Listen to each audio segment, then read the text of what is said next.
part of being a debater is you have to have a lot of a big ego, a very stubborn mentality, a lot of mental strength to keep debating, and every time a new issue comes up, you have to debate. So really, they did most of it by themselves. But what I try to do is, first of all, make the club very competitive. So every time we practice, I try to give people some advice, and then I just try to encourage people to participate as much as possible so that they will have the necessary experience. You don't become a world champion just by jumping in and by being able to speak a few good English sentences. You have to really practice. You have to develop some experience so that you have the flexibility and the strategy and the knowledge, the background knowledge of world affairs to be able to compete with 3 other very intelligent teams.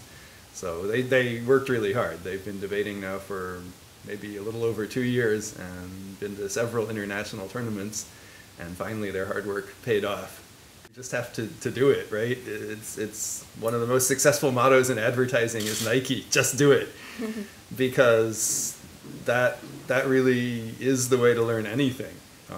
Sure, you can read about it, you can imagine it, and that's important too. You have to have some kind of desire, you have to have some kind of vision in your head of what it's going to be like to have you up there speaking in a debate, but that's not going to take you really the full step of the way.